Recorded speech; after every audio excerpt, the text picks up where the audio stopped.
ઘરમાં કોઈ જ શાકભાજી નથી પડ્યું અને પનીર પડ્યું છે, તો આ પનીર સ્ટફ પરાઠો તમે જરૂરથી ટ્રાય કરજો. તો આ પરાઠો બનાવવા માટે આપણે 1 બાઉલ ઘઉંનો લોટ લેશું. તેની અંદર હાથથી મસળીને અજમો એડ કરશું, ચપટી કેવી હિંગ એડ કરશું, સ્વાદ અનુસાર મીઠું એડ કરશું. ત્યારબાદ 2 ચમચી તલ નાખશું અને હાથથી મસળીને કસૂરી મેથી એડ કરશું. ત્યારબાદ હું આમાં 1 ચમચી સરકાનો પાવડર પણ યુઝ કરું છું, જે ઓપ્શનલ છે. ત્યારબાદ તેના અંદર તેલનું મોણ સારું એવું નાખી અને પાણી થોડું એડ કરીને સરસ એવું નહીં કાઠો કે નહીં ઢીલો એ રીતનો લોટ બાંધી લેવો.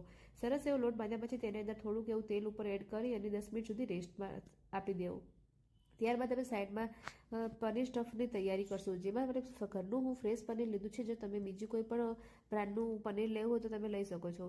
ત્યારબાદ પનીર લીધા પછી તેની અંદર 1 ચમચી કાશ્મીરી લાલ મરચું પાવડર લેશું, સ્વાદ અનુસાર મીઠું લેશું અને ચપટી કેવી હિંગ લેશું, 1 ચમચી ગરમ મસાલો લેશું અને 1 ચમચી શેઝવાન સોસ લેશું. ત્યારબાદ તેના અંદર કોથમીર નાખી અને સરસ એવું મિક્સરને રેડી કરી લેશું. ત્યારબાદ આપણે સાઈડમાં જે લોટ બાંધીને રાખ્યો તો તેના અંદરથી એક લોહી લેવું અને તેને સરસ એવું જાડું વણી લેવું.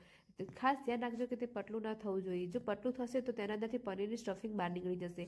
એટલા માટે હું આમાં જાડું એવું રોટલી વળી અને તેના અંદર વચ્ચે પનીર સ્ટફિંગ એડ કરી લેવું અને ચારે બાજુથી પેક કરી અને હળવા હાથે જાડું જ એવો પરોઠો વળી લેવો અને તેને સરસ એવો ધીમા તાપે તવી ઉપરથી રાખીને શેકી લેવું.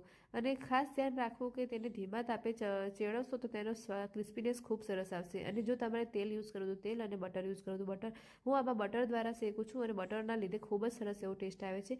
એટલે પરાઠાને હું ચારે તરફ ઘરનું ગાયનું ઘી એડ કરી અને સરસ એવો પરાઠો રેડી કરી દઉં છું. આ સ્ટફિંગ પરાઠાને તમે દહીં સાથે, ચટણી સાથે, સોસ સાથે અથવા તો સુંદા સાથે પણ ખાઈ શકો છો, જે તમે બ્રેકફાસ્ટ, લંચ અથવા તો ડિનરમાં પણ યુઝ કરી શકો છો. તો આ પરાઠો એ નાના બાળકો અને મોટા માટે ખૂબ જ હેલ્થી તો રેડી છે ગરમા ગરમ સ્ટફિંગ પરાઠો.